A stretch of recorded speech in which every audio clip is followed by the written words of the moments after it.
Internet पे हर किसी के पास एक जवाब था, हर वीडियो में एक नई सलाह, हर एक्सपर्ट के पास एक नया दावा। hair loss in the first place. So nowadays we hold at 19-20 or गंजे सिर पर अब भर भर कर आएंगे बाल। which I was not really guided properly by the Turkish doctors there. Millions of men लेकिन जब फिक्र अपने चेहरे से जुड़ी हो और डर अपने आत्मविश्वास से, Hair transplant in Basel made it worse, unnatural, damaged. तब इंसान सिर्फ इलाज नहीं ढूंढता, तो टर्की इस्तांबुल से कराया था, तो मैंने सेकेंड चांस अभी तेल जो बेचा जा रहा है वो कहीं से सर्टिफाइड है। वो ढूंढता है एक ऐसी आवाज जिस पे भरोसा किया जा सके। और इसी भरोसे की तलाश ने दिल्ली के इस युवा को एक ऐसे सफर पर पहुंचा दिया जिसने उसकी जिंदगी बदल दी। दीदी, अरे पूजा, इतने सुबह सुबह कैसे आ गई? यार मैंने सुना है कि मोहित भैया ने ट्रांसप्लांट करा लिया है। चल आने वाला होगा जब तो कॉफी पिएगी। हाँ हाँ बना दो। दीदी फिर ये कब से प्रॉब्लम हो रही है भैया को हेयर फॉल की? यार उसको तो 10-12 साल से है, छोटी एज में उसको ऐसी प्रॉब्लम हो सारे गई चले थी। गए थे? नहीं, हेयर लाइन जस्ट पीछे हो गई थी, अच्छा। अब तो उसका ट्रांसप्लांटेशन हो गया वहाँ से। अच्छा अच्छा। आपको तंग किया उन्होंने काफी? नहीं तंग नहीं, पहले तो कोई प्रॉब्लम नहीं थी। अच्छा। लेकिन ये है कि जब ट्रांसप्लांटेशन हो गया ना, तो जो यूरूट के प्रोडक्ट्स आए थे उसमें एक शैम्पू था, और पता है उसमें दिन में 2 बार शैम्पू करना पड़ता था उसको। वो मेरे से ही कराता था, वो 2 फॉथ बनाना होता था, फिर उसको 20 मिनट्स के बाद वॉश करना होता था। तो वो खुद से नहीं करता था, वो मुझे करना पड़ता था उसका। चलो ठीक है, तो हैंडसम लगता है। You are not ready for this.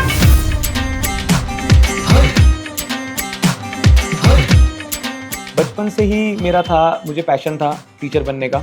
मेरे पेरेंट्स भी कहते थे कि बहुत अच्छा बोलता है तू और बहुत अच्छा समझाता है, तो वहीं से मेरी जर्नी चालू हुई टीचिंग की। हेलो एवरीवन, मेरा नाम मोहित साधवानी है, मैं दिल्ली से हूँ, कृष्णा नगर। मैं बाय प्रोफेशन एक टीचर हूँ एंड टीचिंग मैंने 2017 में, मतलब जब मैं 17 साल का था तब मैंने चालू कर दी थी। बचपन में अपने बुआ के लड़कों को, मासी के लड़कों को पढ़ाता था, तो वहीं से मेरी जर्नी चालू हुई टीचिंग की। पहले मैंने ऐसे ही पढ़ाया फ्री ऑफ कॉस्ट, हेल्प करी अपने जूनियर्स की। देन उन्होंने मुझे बोला कि नहीं तू अच्छा पढ़ाता है, तो मैंने कहा चलो कोई नहीं, क्यों ना टीचिंग करी जाए। देन मैंने सोचा मुझे बिज़नेस करना है। अब बिज़नेस में मेरा कोई मतलब पापा की तरफ से, फादर की तरफ से कोई बैकग्राउंड नहीं था कि भाई पापा का कोई सेट बिजनेस है और मैं उसके अंदर घुस जाऊँ और मैं उसको एक अच्छे लेवल पे ले जाऊँ। एंड एकदम स्क्रैच से बिजनेस स्टार्ट करने के लिए आपको प्रोडक्ट एंड आइडिया चाहिए होता, वो मेरे पास नहीं था। तो फिर मजबूरी में, क्योंकि हमारी फाइनेंशियल सिचुएशन ऐसी थी, तो बाय लाइक कंपल्सन मैंने टीचिंग चालू करा। देन उसके बाद जब मैंने सोचा, मैंने कहा मेरा ये पैशन भी है और मैं प्रोफेशन में भी यही चीज़ कर रहा हूँ, तो क्यों ना इसको एक बिजनेस एंगल दिया जाए। और मैंने सोचा इसको एक अच्छे लेवल पे लेके जाए, और अपना मैंने स्टार्टअप करा जो कि प्रैक्टिशाला के नाम से था, और उसी को ही मैंने आगे ब्रांड बनाया और उसके अंदर ही हम अपनी कोचिंग इंस्टीट्यूट की क्लासेस रन करते हैं। मुझे हेयर फॉल का प्रॉब्लम हुआ था when I was in 10th, because 10th से पहले मुझे इतना पता ही नहीं लगता था, मेरे हेयर्स अच्छे थे। उसके बाद से ही एकदम से, मतलब मेरे को बहुत सडन चेंज लगा था मेरे में, मेरे हेयर फॉल बहुत ज़्यादा हो रहा था एंड वो 1 साल तक बहुत ज़्यादा रहा। उसका नॉर्मल हो गया, पर उसके साथ साथ मेरे बाल चले गए थे बहुत ज़्यादा। मतलब मेरा यहाँ पे मेरा फोरहेड तो बड़ा ही था, थोड़ा फोरहेड भी पीछे हो गया। देन यहाँ से जो साइड्स होते हैं वो चले गए। तब से ही मेरे को, मतलब मैं बताऊँ, मेरे को आज मैं 25 साल का हूँ, तो मुझे 10 साल से हेयर फॉल की प्रॉब्लम हो रही है। जब मुझे पता लगा हेयर फॉल के बारे में, तो मैं 15 साल का था। तो तब तो ऐसा कुछ नहीं था कि स्ट्रेस है लाइफ में या फिर बहुत कुछ करना है। मतलब बच्चे हैं, बच्चा खेलता कूदता मजे मारता है, तो उस वक्त तो ना कोई लाइफस्टाइल का मुझे प्रॉब्लम लगती थी, ना कुछ प्रॉब्लम लगता था। एंड देन इतनी कम उम्र में आना, बिकॉज हेयर फॉल की प्रॉब्लम आपको लाइक आपकी 25 की ईयर्स के बाद आएगी नॉर्मली। इतनी जल्दी उम्र में आना, तो मुझे क्लियर साइन था जेनेटिक्स है, क्योंकि मेरे फादर के भी हेयर्स नहीं थे। बट द पॉइंट इज कि मेरे फादर के हेयर्स अभी नहीं है, बट जब वो यंग थे तब उनके अच्छे खासे बाल थे। मतलब मुझे हेयर फॉल की प्रॉब्लम बहुत अर्ली साइन दिखा, तो उसका रीज़न मैंने जो इवैल्यूएट करा वो जेनेटिक्स भी था, एंड देन मेरा हेयर थिन था, एंड थोड़ा बहुत लाइफस्टाइल का भी था, क्योंकि मैं पढ़ता था तो मैं स्ट्रेस भी लेता था, एंड मैं पूरा दिन पढ़ता था, और खाने पीने का भी इतना कुछ नहीं था कि मुझे डाइट लेनी है। डाइट क्या होती है पता भी नहीं थी, कितना प्रोटीन कितना क्या, कुछ नहीं। तो मतलब मुझे पता है, मुझे लगता है ऐसा कि डाइट वगैरह सब मिलके ही वो एक इतना अर्ली साइन रहा मेरे हेयर फॉल का। सो आई एम अ टीचर, तो मेरे पास नॉलेज है, तो मेरे जो ब्रेन के अंदर है उसको लेके लोगों को मुझे जज करना चाहिए कि हाँ भाई कितना अच्छा पढ़ाता है। बट लोग मुझे जज करते हैं जो मेरे ब्रेन के बाहर है। तो मेरे सामने कोई बैठा है तो एज सच वो मुझे बोलेगा नहीं कि आपके बाल कम लग रहे हैं ऐसा वैसा, बट वो पता लग जाता था जैसे कि मैं किसी से आई कांटेक्ट कर रहा हूँ, तो अगर वो मेरी आइज़ में देख रहा है तो मुझे पता है कि वो मुझे देख रहा है, बट अगर वो थोड़ा ऊपर देख रहा है तो मुझे वो सोशल एंजाइटी हो जाती थी अंदर, मुझे पता लग जाता है मेरे हेयर्स को देख रहा है और जज कर रहा है मुझे। एंड देन जब किसी और के मुँह से सुनता था कि लाइक वही बात की जब मैं पढ़ा रहा हूँ एंड देन मैं पीछे मुड़ के देखता हूँ, क्योंकि बच्चे होते हैं गॉसिप करते हैं तो हमारे कानों तक आवाज़ आई जाती है, तो बोलते थे कि बाल नहीं है। अच्छा वो सर जो टकले थे वो वाले सर, जब बच्चों से मैं सुनता था तो वही कहते थे आपके बाल तो बहुत कम होते जा रहे हैं, और फिर हमें मुड़ के देख रहा हूँ तो टोन करना कि जी सर तो टकले हैं, या फिर कभी कभी पहचान हो जाती थी ये, अच्छा आप किस पे पढ़े, तो मोहित सर पे। अब मान लो मोहित सर तो बहुत सारे हैं, अच्छा वो जिनके बाल कम हैं या वो जो गंजे हैं, तो वैसे करके एक स्टिग्मा मिल जाता था और वो पहचान सी बन गई थी मेरी, तो वो बहुत बुरा लगता था मुझे। और मुझे ऐसा लगता है कि हेयर्स की वजह से लाइक मैरिज में और आपके रिलेशनशिप्स में फ़र्क पड़ता है। अभी जैसे एक न्यूज़ बहुत वायरल हो रहा है कि एक लड़की ने अपने फियांसे का लाइक मर्डर कर दिया, और उसमें हमने सुनने में आ रहा रीज़न कि वो बता रही है कि वो लड़का विग पहनता था। तो ऐसा सुनते हैं हम, कुछ मूवीज़ भी बनी है इसके आसपास कि भाई लड़का के पास बाल नहीं है तो उसकी वजह शादी नहीं होती थी। मैंने बाला मूवी में देखा है एंड ऑन मूवी में देखा है, तो उसमें ये एक स्टिग्मा है और ये रियलिटी भी है। ऐसा नहीं है कि मूवीज़ में या फिर हमने रियलिटी में देखा जिसकी न्यूज़ में देखा, तो रियलिटी है कि ऐसा हुआ, उस लड़की ने ऐसा रीज़न दिया है पुलिस को कि एक ये रीज़न था इसलिए मैंने उसको मार दिया। ये एक रीज़न है कि एक लड़की अपने हस्बैंड में या किसी में भी वो ये देखे कि भाई अच्छा वो दिखे, सामने वाला बोले ना बोले, आपको अपने मन के अंदर लगता है कि नहीं ये चीज़ ख़राब है। और सेकंड थिंग ये भी है कि सही समय पर अगर ट्रीटमेंट ना लिया जाए तो वो और बढ़ जाता, हेयर से आपको यंग या ओल्ड दिखा सकते हैं। सो आई थिंक ये बहुत इंपॉर्टेंट चीज़ है। और मेरे फ्रेंड्स वगैरह, मेरे फ्रेंड सर्कल में भी ये चीज़ थी, बिकॉज जब मैंने लाइक ट्रांसप्लांट नहीं कराया था तो जब मैं फ़ोटोज़ वगैरह खिंचवाता था, मेरे कुछ फ्रेंड्स हैं जो कोई प्रॉब्लम नहीं, उनके हेयर्स अच्छे हैं, तो मैं सोचता था यार मैं लाइक सेल्फी ना लूँ पास से, क्लोजअप लें, मैं थोड़ा दूर रहूँ ताकि मेरे हेयर्स थोड़े दूर से थोड़ा ज़्यादा सही लगेंगे, पास जाऊँगा तो बॉल्ड स्पॉट ज़्यादा दिखेंगे। तो ये सब स्टिग्मास थे और मुझे लगता है कि ये बहुत इम्पैक्ट करता है, मुझे तो बहुत इम्पैक्ट करता है, मेरी सोशल हेल्थ और मेरे लाइक माइंडसेट को बहुत इम्पैक्ट करती थी ये चीज़ें बैक ऑफ द माइंड। मैं डिप्रेस्ड रहता था, और बिकॉज डिप्रेशन इसलिए भी था क्योंकि मैंने प्रोडक्ट्स भी ट्राई करे थे और मुझे इतना कोई विजिबल रिजल्ट नहीं मिला था, बिकॉज ऑब्वियसली बात है जहाँ बाल ही नहीं है वहाँ मैं कितनी भी चीज़ें लगा लूँ, तेल लगा लूँ या 10 चीज़ों को शैम्पू लगा लूँ, वहाँ से बाल नहीं आने वाले। और जब मैंने लाइक जब मुझे हेयर फॉल हुआ था, प्रोडक्ट्स के बारे में मुझे पता नहीं था, उस समय इतना यूट्यूब भी नहीं होता था, 10 साल पहले की बात है, तो तब मेरे फादर थे, उन्होंने मुझे वो लेके गए कि भाई देखो यहाँ से ऐसे प्रॉब्लम है, किससे पूछा उन्होंने, तो वहाँ वो लेके गए और एक क्लिनिक था, स्किन वगैरह का कोई क्लिनिक था, तो उन्होंने मुझे मिनोक्सिडिल, फिनिस्ट्राइड एंड वगैरह रिकमेंड करा, तो वो मैंने खाया और मैंने लगाया भी, बट उसके बाद थोड़ा हेयर फॉल बढ़ा भी मेरा। एंड देन उसके बाद भी लाइक उसके 1 साल बाद भी मैंने मेडिसिन लिए ना, अभी भी मैं मेडिसिन लेता था।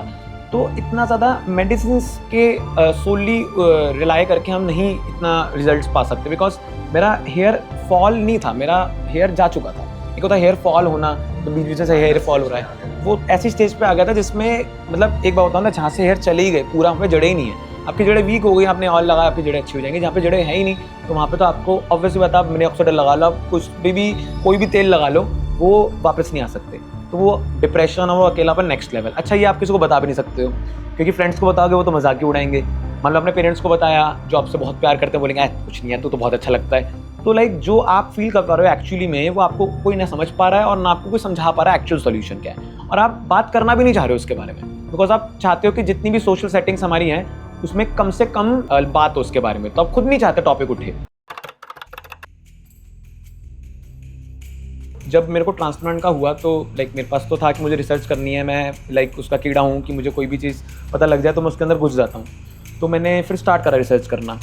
तो जब मैंने सोचा, बिकॉज प्रॉब्लम तो काफ़ी टाइम से ही थी, बट मैंने जो फाइनल डिसीजन बनाया था वो 1-2 साल पहले बनाया था कि भाई हाँ अब मुझे करना है, जैसे ही मुझे क्लिनिक मिलेगा मैं फाइनल कर दूंगा। तो जो 2-3 साल की इंटेंस रिसर्च थी उसमें मैंने सारी वीडियोस देखी यूट्यूब पे और गूगल पे भी गया कि केस स्टडीज़ क्या क्या हैं, लोगों ने क्या क्या कैसे कैसे करा रखा है। एंड देन देखो 2 चीज़ें थी, पहला था कि ट्रांसप्लांट कराना है या नहीं कराना, क्या वो सेफ़ है, क्या वो कैसा है, मतलब दर्द होता है कि नहीं होता, एज अ ट्रांसप्लांट एक टॉपिक को मुझे रिसर्च करना था। And then second point is कि मुझे क्लिनिक कौन सा चुनना है।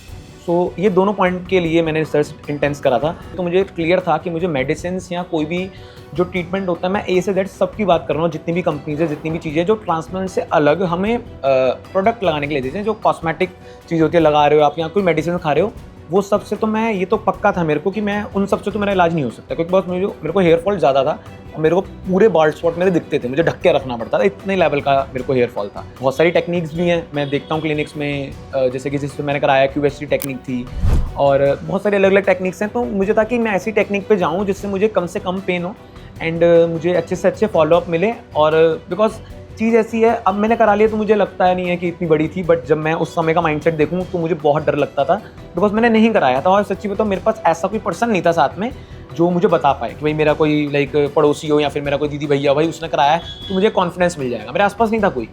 मतलब जब मैं रिसर्च कर रहा था तो मैंने बहुत सारी लाइक चीज़ें देखी, तो मैंने जो नोटिस करा एक FUT टेक्निक थी जिसके अंदर पूरा स्किन आपका निकलता है एंड देन उसमें से एक्सट्रैक्शन होता है। एंड एक FUE टेक्निक होती है जिसके अंदर आपका जो डोनर एरिया होता है उसके अंदर बस एक्सट्रैक्शन होता है, स्किन नहीं निकलता कोई, एंड देन एकदम इम्प्लांट होता है। एंड देन ये मतलब पक्का हो गया था कि भाई हाँ ट्रांसप्लांट कराना है, इतना पेन नहीं होता। लाइक सर्जिकल प्रोसेस भी मैंने इंटेंस स्टडी करा कि वो लाइक जनरल एनेस्थेसिया देंगे तो उसके अंदर आपको नहीं होगा इतना पेन।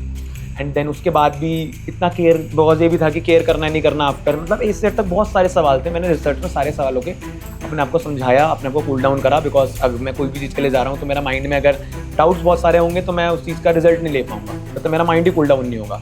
तो सब चीज़ें हुई।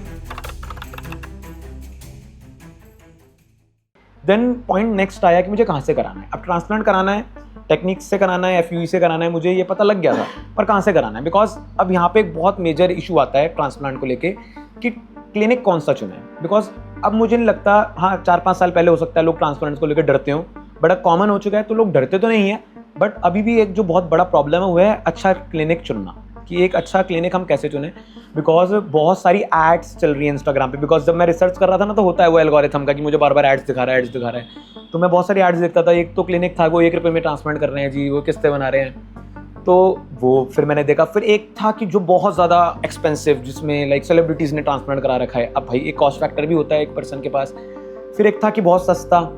फिर कहाँ से कराना है, मैं दिल्ली से बिलोंग करता हूँ तो दिल्ली में तो चलो लाइक अच्छे क्लिनिक हैं, वरना लोग बाहर से भी आते हैं दिल्ली में कराने के लिए। मैंने जब रिसर्च करा था, देख रहा था, 2-3 पॉइंट्स मैंने देखे थे। मैंने कहा यार एक तो मैं लाइक मेरे पास इतना पैसा नहीं है, इतना ज़्यादा नहीं है, तो मैं एक मीडियम क्लिनिक से कराऊंगा जो कि मुझे पैसों में मीडियम लगे और पर मुझे रिजल्ट बहुत बेस्ट दे। बिकॉज हम कंज्यूमर्स, हमें ये लगता है कम पैसों में ज़्यादा मिल जाए, तो उसके लिए मैंने रिसर्च करा।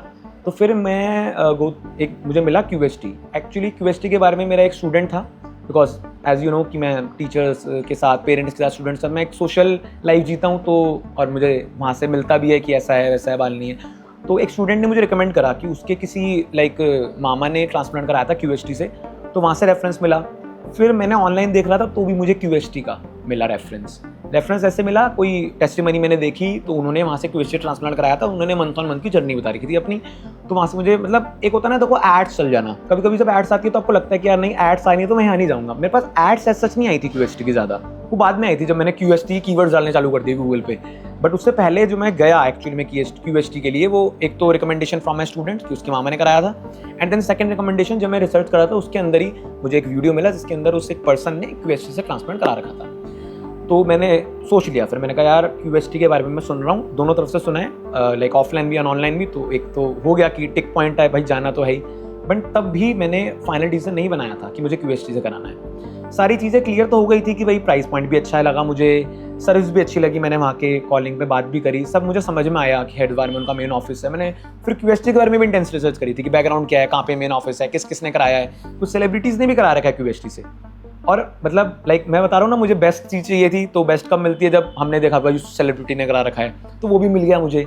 फिर पैसों का होता है, अब भाई अगर सेलिब्रिटी ने करा रखा है भाई बहुत पैसा लग जाएगा, वो भी नहीं था, पैसे भी मीडियम थे। तो ये सब चीज़ें मैंने देखी तो मुझे लगा ये तो पैकेज है, ये हो सकता है मेरे लिए अच्छा चीज़।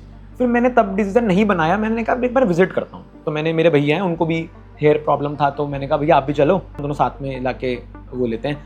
ये दिखाता है एक कंज्यूमर का फियर जो कि हर किसी के पास होता है जब तक वो फिजिकल ब्रांच में नहीं चले जाता। तो QHT का हेड ऑफिस था प्रीतमपुरा में, तो वहाँ पे मैं गया और वहाँ पे मैंने जाके पहले पूरा आराम से मैं बैठा, डॉक्टर से मिला। अब वहाँ पे मैं बताता हूँ मेरे साथ क्या हुआ। जब मैं वहाँ पे बैठा तो मैंने देखा एक पर्सन है जो भोपाल से आए हुए हैं अपनी फर्स्ट PRP कराने, उनका ट्रांसप्लांट हो चुका है, मेरे सामने ट्रांसप्लांट मैंने देख लिया हुआ है। अब लाइक वीडियो में देखना, किसी का सुन लेना अलग है, और मैंने सामने देखा। फिर मैंने अपने सवाल चालू कर दिया उनसे पूछना। तो मैंने पूछा कि कैसा है, कैसा, आपने यही क्यों चुना, जो सवाल आज मेरे से लोग पूछते हैं कि आपने QHT क्यों चुना, मैंने उनसे पूछा। एंड देन आपको पता है वहाँ पे कोई भी कैमरा नहीं है, वहाँ पे कोई भी फिल्टर नहीं है, वहाँ पे एकदम मतलब एकदम सच पता लगेगा आपको। वो हो सकता है गलत भी बता सकते हैं, है ना, वो 10 में से 8 भी रेट कर सकते हैं, वो कमियाँ भी बता सकते थे मुझे क्यूएसटी के बारे में। तो मेरे को एक कमी नहीं पता लगी वहाँ पे, उन्होंने बस अच्छा ही फीडबैक दिया। और मैंने सोचा यार जो बंदा आगरा से चल के आ रहा है, मथुरा से चल के आ रहा है, इतनी दूर दूर से, एक बंदा तो आसाम से चल के आ रहा है, यहाँ पे होटल ले रखा है, वहाँ पे ट्रांसप्लांट करा रहा है, तो मेरे को कुछ तो होगा। तो फिर मैंने फिर खुद को थैंक यू करा, खुद को लकी माना कि यार मैं तो दिल्ली में रहता हूँ, मेरे घर से मात्र 1 घंटे का रास्ता क्यूएसटी का, तो मेरे को दिक्कत ही नहीं आएगी कोई, मैं ट्रांसप्लांट करा सकता हूँ आराम से, मैं घर भी आ सकता हूँ वापस। तो तब मैंने सोच लिया, मैंने कहा नहीं, बिकॉज कराना तो है ही मोहित, अब अगर तुम डिले करोगे तो वो प्रॉब्लम बढ़ेगा ही, और प्रॉब्लम तो वैसे ही ऑलरेडी इतना बढ़ चुका है, बिकॉज मेरे को 6 महीने हुए ट्रांसप्लांट कराए हुए, तो मैं ऑलरेडी 24 का था। तो मैंने कहा मैं ऑलरेडी एक एज में हूँ, और मैं जब कराऊंगा तो जब मेरा अच्छे से रिजल्ट जाएगा तब तो मेरी शादी की उम्र आ जाएगी, मतलब वो एक परफेक्ट एज लगी मेरे को ट्रांसप्लांट कराने के। मैं कहा डिले नहीं करते हैं। मेरे पेरेंट्स ने बोला, बिकॉज पेरेंट्स के मन में तो होता ही है कि भाई बच्चा नहीं कराए कुछ, या फिर वो इसलिए नहीं कि वो इंप्रूवमेंट नहीं देखना चाहते बच्चे में, एक कंसर्न होता है बिकॉज कुछ ना हो जाए, है ना। वही वाली बात की अगर हम घूमने जा रहे हैं तो ऐसा होगा कि मान लो मम्मी को बोलूँ मैं, मम्मी मुझे घूमने जाना है, कहीं बाहर जाना है, तो यार ऐसा नहीं हो, पहाड़ पे जा रहा है तो गिर जाए, तो उनको लगता है सब कुछ बुरा हमारे बच्चे के साथ हो जाएगा, तो वो एक उनके लिए डर होता है मन में। तो वो डर था, तो उन्होंने बोला नहीं कराना और ये वो, बिकॉज अब हमारे फैमिली में ऐसा कोई नहीं था ना जिसने ट्रांसप्लांट कराया, फिर मेरे फ्रेंड सर्कल में जो कि मम्मी को मिल के बता पाए कि भाई हाँ जी आंटी जी। अब मैंने वहाँ क्लिनिक में जाके देखा था, मैंने पर्सन से बात करी थी, मैं उनको घर थोड़ा लेके आता मम्मी को आश्वासन देने के लिए, सिंपल देने के लिए, नहीं मम्मी अब कंफर्म है ये चीज़। तो पर मेरे भैया थे जिनको मैं लेके गया था, इसलिए मैं लेके गया था भैया को कि ताकि वो घर पे थोड़ा मेरी बड़ाई कर दें और वो सपोर्ट कर दें मुझे। तो भैया ने बोला नहीं मैं गया हूँ और सही चीज़ है, बच्चों को कराने दो आप। तो भैया ने बोला, भैया की थोड़ी मानते भी हैं मेरे पेरेंट्स, तो उन्होंने फिर जब लाइक बता दिया, ग्रीन सिग्नल दे दिया, तो फिर मैंने कंफर्म करा, देन उसके आगे का प्रोसेस मैंने करवाया, वहाँ पे ट्रांसप्लांट हुआ मेरा, एंड देन आज आप रिजल्ट देख सकते हो मेरा। जो मुझे डेट मिली कि भाई आज आपका ट्रांसप्लांट है, मैं सबसे पहले गया तो मेरी कंसल्टेशन हुई, उसके बाद उन्होंने मुझे बताया सब कुछ, ये ऐसे वैसा होता है, सब कुछ मैंने एकदम डिटेल में समझा, हालांकि मुझे पता था, तब उन्होंने समझाया ऐसे ऐसे एक्सट्रैक्शन होगा, यहाँ से इम्प्लांटेशन होगा, ऐसा आपको एनेस्थीसिया दिया जाएगा, दर्द नहीं होगा, आपको कोई डाउट है तो मुझसे पूछ लो, मुझे काम डाउन करा, उन्होंने अच्छे से मेरे सारी क्वेरीज ली। देन उन्होंने फिर मेरा हेड शेव करा, हेड वॉश करा, देन मैं डॉक्टर के पास गया, उन्होंने मुझे समझाया था, उन्होंने मुझसे पूछा था कि ग्राफ्ट के जब फाइनलाइज हो रहा था कि भाई कितने ग्राफ्ट लगने हैं आपके, तो उन्होंने मुझे बोला था कि आपका नेचुरल जो हेयर लाइन है, बिकॉज ऐसे हेड ऊपर करके पता लगता है नेचुरल जो था मेरा, बिकॉज मेरा हेयर फॉल तो हो चुका था, पर पता लगना था ना नेचुरल क्या है, ऐसा तो नहीं अब बाल चाहिए तो यहाँ तक बाल लगा दो, तो ऐसा लगना नीचे ट्रांसप्लांट कराया। तो उन्होंने मुझे बोला कि आपका फोरहेड बड़ा है, तो आप क्या अपनी पुरानी हेयर लाइन को रिस्टोर करना चाहते हो या थोड़ी सी आगे कराना चाहते हो? मैंने कहा जितना हो पाए, बिकॉज मेरी एज अभी है, मैं यंग हूँ, तो थोड़ा सा आगे भी चल जाएगा। तो बोला आपकी ज़्यादा आगे नहीं हो पाएगी क्योंकि आप कैमरे में भी देख पा रहे हो मेरी हेयर लाइन इतनी भी आगे नहीं है। तो उन्होंने भी यही बोला, तो पहले हेयर लाइन का मुझे कंफर्म करा कि ये है, ये ग्राफ्ट लगेंगे, डॉक्टर ने मुझे पूछा। फिर मैं फाइनल हेयर लाइन के लिए गया, जिससे उन्होंने एक उनका पूरा था, उन्होंने देखा, फिर मेरी डोनर की डेंसिटी देखी इक्विपमेंट से, जिससे और उन्होंने फिर हेयर लाइन को डिज़ाइन करा मेरे, और उन्होंने मुझे फिर कंफर्म करा, साइन करा कि इतने ग्राफ्ट लगेंगे, आपकी हेयर लाइन आप कंफर्म कर रहे हो। देन डॉक्टर ने स्लिट्स बनाए मेरे। स्लिट्स बनाते वक्त भी उन्होंने बोला था कि भाई हो सकता है ज़्यादा भी हो सकता है कम भी हो, 100-200 ग्राफ्ट का ऊपर नीचे हो सकता है, डिपेंडिंग अपॉन द उस समय हम लगा रहे होंगे तो हमें लगेगा कि हाँ थोड़ा डेंसिटी बढ़ाना है तो हम बढ़ा सकते हैं। मैंने कहा ओके, तो 2700 ग्राफ्ट का मेरा फाइनल हुआ था, देन 29 ग्राफ्ट मेरे मगर आगे लगे। फिर डॉक्टर ने मुझे उस वक्त पूछा, मैंने कहा ओके सर कोई दिक्कत नहीं आप लगाइए। एंड उसके बाद फिर जब स्लिट्स बने मेरे, और उसी के दिन मेरा डे एक ही दिन में प्रोसेस हो गया था, मतलब मेरे मॉर्निंग में स्लिट्स बन गए थे, उसके बाद मुझे मतलब कुछ खिलाया गया, 1 घंटे का ब्रेक दिया गया, देन मुझे ट्रांसप्लांट हुआ। अच्छा मैं अब बताऊं कि पेन या फिर मुझे पहले का डर या फिर जो मेरे मन में सवाल चल रहे थे, मुझे एंजाइटी क्या थी, तो मेरे को एंजाइटी थी और मुझे डर था, और मुझे मतलब लग रहा था, बिकॉज देखो मैं आज तक कभी भी मुझे एनेस्थीसिया नहीं दिया गया, मैंने कोई भी सर्जरी नहीं कराई अपनी बॉडी की, छोटी से लेकर बड़ी तक कोई भी। तो उन्होंने मुझे समझाया था, पर मुझे था कि इंजेक्शन लगेगा भाई, अब एनेस्थीसिया दिया जाएगा, फिर ऐसे एक्सट्रैक्शन होगा, क्योंकि एक था तो भाई बाल निकलेगा फिर जड़ से लगेगा, तो डर तो था ही मेरे मन में। जब हालांकि उन्होंने मेरे सारे सवालों को जवाब दिया और मेरे पास थे भी, पर होता है ना कि जब तक चीज़ आपके साथ हो ना जाए तब तक आप विश्वास कैसे करोगे, और तब तक आपका डर तो लगे ही रहेगा। आप सुन के या समझ के तो डर नहीं कम कर सकते ना, डर आपको लग रहा है तो जब डर जब भी कम होगा जब एक्चुअली में आपके साथ वो चीज़ होगी। मैं सो जाता, उन्होंने बोला सोना नहीं है, बिकॉज वो कभी यहाँ से एक्सट्रैक्शन करना, कभी यहाँ से, कभी यहाँ, थोड़ा हेड पोजीशन मूव होती, मैं तो सो ही जाता, मतलब इतना कंफर्टेबल था मेरे लिए वो, इतना मुझे बिल्कुल दर्द नहीं हो रहा था कि वो मैं सो भी जाता तो कोई मेरे लिए दिक्कत नहीं थी, मैं इतना ज़्यादा कंफर्टेबल यहाँ पे हो गया। एंड देन जब मेरा एक्सट्रैक्शन हुआ, एंड उसके साथ साथ ही इम्प्लांटेशन होता है, जैसे कि आपको पता है QHT टेक्निक है हमारी, जिसके अंदर एक्सट्रैक्शन एंड इम्प्लांटेशन साथ में होता है। स्लिट्स पहले बन जाते हैं अलग से, एंड एक्सट्रैक्ट होगा और इम्प्लांट होगा। एंड इस टेक्निक की वजह से वहाँ पे बहुत सारा स्टाफ था, मतलब स्टाफ बहुत सारा का मतलब क्या है कि वहाँ पे 10 लोग मिनिमम जो मैंने देखे थे वो थे। मुझे एग्जैक्ट तो नहीं पता कि वो क्या क्या कर रहे थे, बिकॉज मैं तो एकदम ऊपर देख रहा था और मेरा लाइक ट्रांसप्लांट हो रहा था, बट मैं देख पा रहा था कि एक बंदा लोड कर रहा है, लाइक एक बंदा एक्सट्रैक्ट कर रहा है, एक बंदा उसको क्लीन कर रहा है, एक लोड कर रहा है, एंड देन एक उसको लगा रहा है, देन 2 सपोर्टिंग स्टाफ हैं जो कि चीज़ों को पकड़ा रहे हैं वहाँ पे, है ना, जो भी इक्विपमेंट्स हैं, एंड देन एक पर्सन वहाँ पे रह ही रहा था, बिकॉज जैसे मैंने स्लिट्स बने थे उसके बाद मुझे गैप मिला था जिसमें मुझे खाना खाना था, वहाँ पे एक पर्सन था ही था। कि बीच में भी डॉक्टर और सपोर्टिंग स्टाफ में से बार बार पूछ रहा था कि सर आपको दर्द तो नहीं हो रहा, सर आपको दर्द तो नहीं हो रहा। एंड एक और बात, मेरा फीडबैक भी लिया गया उस वक्त, बिकॉज देखो लाइक कुछ भी गलती हो सकती है, 19-20 हर जगह हो जाता है, पर वो नहीं चाहते थे QST वाले कि मेरे साथ 19 भी हो, वो 20 का 21 ही चाहते थे, तो पूरा ध्यान रखा गया और ये भी फीडबैक वाला भी पॉइंट रखा गया ताकि अगर कभी भी गलती से उनसे कोई गलती हो जाए तो वो भी मैं उनको बता के कवर करा पाऊँ, पर ऐसा कुछ हुआ ही नहीं। देन जब मेरा ट्रांसप्लांट हुआ, ऑब्वियसली बात है ट्रांसप्लांट के बाद भी टाइम लगता है एक रिजल्ट आने में, और जो मेरा एक्सपेक्टेशन है वो पूरा हुआ नहीं हुआ उसको समझने में। तो लाइक मेरे को 4 मंथ में विजिबल रिजल्ट आ गया था। मैं अभी अप्रैल में ही 4 मंथ हुए थे मुझे, तब मैं घूमने भी गया था। तो जो मेरा एक्सपेक्टेशन था, जो मैं सोचता था कि यार जब मेरा ट्रांसप्लांट होगा ना मैं ऐसा दिखूंगा, और लाइक 6 महीने बाद हो जाएंगे, 4 महीने हो जाएंगे तो मैं ऐसा दिखूंगा, तो वो पूरा हुआ। और सच्ची बताऊँ मुझे इतने कॉम्प्लीमेंट मिले, मतलब जितने लोग मुझे पहले बोलते थे ना, अरे तू तो ऐसा लग रहा है यार, तेरे बाल कहाँ जा रहे हैं, ये सब जो मुझे स्टिग्मा उन्होंने बोला था, और वही लोग आप मुझे कहते हैं यार तेरे बाल तो इतने अच्छे हो गए, लगता है नहीं ट्रांसप्लांट कराया है। काफ़ी लोगों को तो जो मतलब मुझे काफ़ी टाइम से नहीं देखा है, जिन्होंने मेरा हेयर फॉल वगैरह नहीं देखा, उनको पता भी नहीं लगता कि मैंने ट्रांसप्लांट कराया है। वो लोग तो स्मार्ट हो गया, अब वो ये नहीं समझ पाते कि मैंने क्या कराया है ऐसा।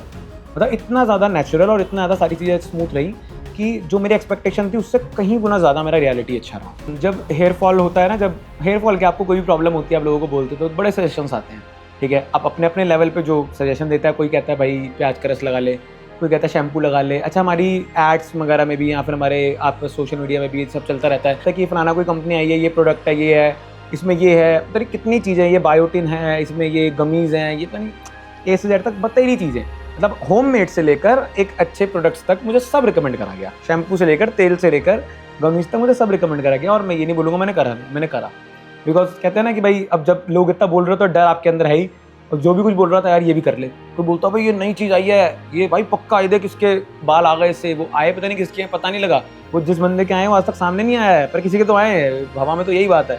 तो एक ऑयल आया था, बहुत फेमस हुआ था, वो ऑयल वायरल था, तो उसके अंदर लोग अपने बाल फ्लॉन्ट करते थे, इतने लंबे लंबे बाल। अब भाई जिनको प्रॉब्लम ही नहीं है, अब एक बात बताओ, मान लो मैं एक ऐसे बंदे से ऐड कराऊँ अपने प्रोडक्ट की, हेयर प्रोडक्ट की, जिसके नेचुरली बहुत अच्छे बाल हैं, और बोलूँ उसके कितने अच्छे बाल हैं, और अब यार उसने खाया तो ना, वो जिसके प्रॉब्लम है, जिसके पहले दिक्कत थी, उसकी दिक्कत सॉल्व हुई, एंड देन आप उसको दिखाओगे तो भरोसा आएगा ना, ऐसी चीज़ थी नहीं। तब भी हमने अंधाधुंध चीज़ों को विश्वास करा, मैंने बहुत प्रोडक्ट ट्राई करे, बट जब रिजल्ट ही नहीं मिला तो मैंने फिर सोच लिया, मैंने कहा भाई एक ही चीज़ है जो ट्रांसप्लांट, क्योंकि ट्रांसप्लांट से मैंने रिसर्च करके देखा था कि एक्चुअल रिजल्ट आता है, उसमें रियलिटी में बंदे सामने आ रहे हैं। अब मैंने ट्रांसप्लांट करा लिया, मान लो कोई ट्रांसप्लांट कराता है, उसके बाद उसको पोस्ट के मेडिसिन के लिए मान लो कहीं भागना पड़ रहा है, भाई ट्रांसप्लांट तो क्लिनिक से करा दिया, क्लिनिक ने बोला कि ठीक है, उसके बाद आप कहीं और जा रहे हो, ये वो, मतलब 10 चीज़ आप और दिमाग लगा रहे हो। तो ऐसा कुछ भी नहीं है, यहाँ पे QST के पास खुद का ब्रांड है यूरूट्स, जिसके अंदर आपको लाइक अगर आपका स्टेज 1 का हेयर फॉल है, स्टेज 7 का हेयर फॉल है, अगर आपने ट्रांसप्लांट करा लिया उसके बाद भी सारी मेडिसिन A से लेकर Z तक सारा सपोर्ट मिलता है। तो उन्होंने उनके डॉक्टर ने ही मिल के टीम उनकी ने यूरूट्स को बनाया है, जिसमें उन्होंने खुद की एक्सपर्टीज़ डाली है कि भाई कैसे कैसे प्रोडक्ट्स फॉर्म होने चाहिए, बिकॉज लाइक एक तो सबको पता है ये एक प्रोडक्ट है मिनोक्सिडिल, पर उसके अंदर भी रिसर्च करना कैसे बेहतर बनाया जा सकता है, कैसे नहीं। और मिनोक्सिडिल के आसपास भी बहुत सारे हेयर के प्रोडक्ट्स हैं, मतलब खाली ट्रांसप्लांट सेंट्रिक नहीं, और भी अगर आपका स्टेज 1 का हेयर फॉल है, स्टेज 7 का हेयर फॉल है, मतलब हेयर फॉल अगर आपके मन में एक वर्ड आ रहा है तो उसका जो सिनोनियम आपके मन में आना चाहिए वो होगा QST, बिकॉज QST के पास ट्रांसप्लांट तो है ही सुविधा बहुत अच्छा, वो मैंने आपको बताया, और उसके अलॉन्ग विद उनके पास कंसल्टेशन है, डॉक्टर अच्छे से समझते हैं आपको, उनके पास सारे सेशंस हैं PRP से लेकर GFC तक, और सबसे बड़ी बात उनके पास खुद के प्रोडक्ट की लाइन है यूरूट्स के नाम से, और उनके पास सारे ही प्रोडक्ट्स हैं जो आपको A से लेकर Z तक हेयर प्रॉब्लम्स का सारा सॉल्यूशन देखते हैं, चाहे वो शैम्पू हो, चाहे वो कोई लोशन हो, चाहे वो आपकी क्रीम हो, चाहे वो आपका मिनोक्सिडिल हो।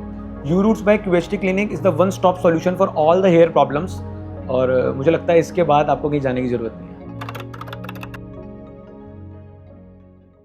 मेरे को पूरा क्लिनिक की तरफ से सपोर्ट मिला, उन्होंने उस शेडिंग फेस में भी मुझे कॉल करा कि सर आपके बाल झड़ रहे हैं, नहीं झड़ रहे हैं, और कितने झड़ रहे हैं। उन्होंने मेरे से फ़ोटोज़ मंगवाई, उन्होंने बताया कि सर ये अब तक चलेगा और आपको डरने की ज़रूरत नहीं है, ये जो हेयर्स होते हैं ये वापस आ जाते हैं। और जो कि मैंने देखा भी, जब 3 मंथ्स मेरे को हो गए, मेरा शेडिंग फेस रुक गया। पहली बात तो मुझे शेडिंग फेस थोड़ा कम ही हुआ था, इतना ज़्यादा नहीं हुआ था, मेरे सारे बाल नहीं गए थे, 50% बाल ही गए थे।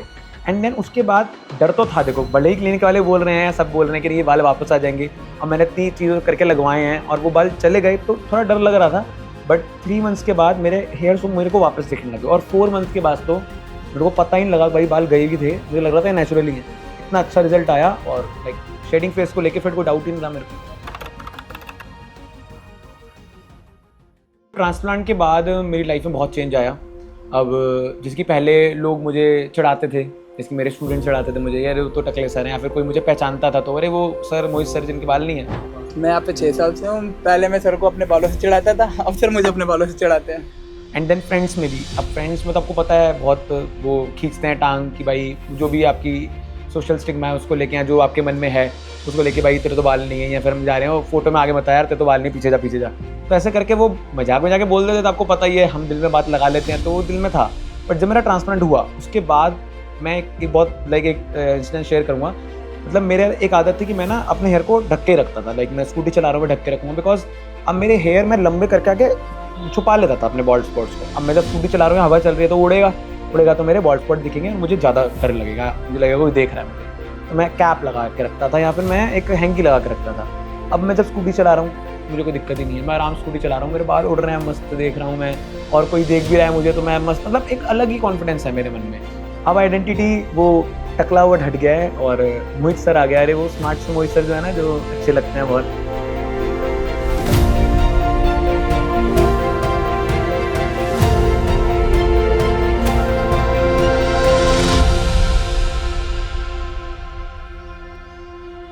मैं सर से 3 साल से पढ़ रही हूँ, बट मैं जब फर्स्ट टाइम आई थी सर मुझे 40 एज के लगे थे, बट अब वो बहुत अच्छे लगते हैं। मैं यहाँ सर से 1 साल से पढ़ रही हूँ। पहले हम सर का मजाक उड़ाते थे, पर अब सर इतने हैंडसम हो गया है, पूरे इंस्टीट्यूट में वाव फैक्टर बन गया। तो हर दिन मुझे कॉम्प्लीमेंट मिलता है, सर आप तो बहुत स्मार्ट लग रहे हो। जितने कॉम्प्लीमेंट मुझे बुरे नहीं मिले उससे ज़्यादा कई गुना अच्छे मिल गए। तो जब मेरे बाल आए तो मैं मम्मी से पूछता हूँ, मैं मम्मी को छेड़ता हूँ उल्टा, मम्मी आप तो कह रहे थे मेरे बाल नहीं आएंगे, आप तो कह रहे थे कि ये नहीं है वो नहीं है, तो मैं कहती है हाँ हाँ हाँ अब तो अच्छा लग रहा है, तू अब तो अच्छा लग रहा है। तो ऐसे करके तो बहुत मतलब सबका कॉम्प्लीमेंट अब बहुत पॉजिटिव रहा। मतलब जो लोग नेगेटिव थे, मेरे पेरेंट्स या फिर मेरे दीदी जो कहती थी कि नहीं करा छोड़, अब वो कहते कि नहीं यार तूने सही डिसीजन लिया और अच्छा है तूने ट्रांसप्लांट सही समय पर करा लिया। और ये लाइन सुनने को मिलती है।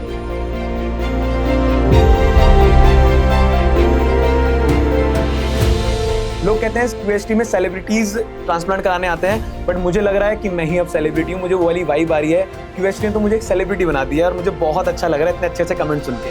Thank you QHT, thank you Uroots. Hello friends, अगर आपने अभी तक हमारे चैनल को सब्सक्राइब नहीं किया है तो प्लीज इस वीडियो को लाइक कीजिए, शेयर कीजिए और हमारे चैनल को सब्सक्राइब कीजिए। और ध्यान रहे बेल आइकन दबाना ना भूलें, जिससे हमारे हर वीडियो का अपडेट आपको समय समय पर मिलता रहेगा।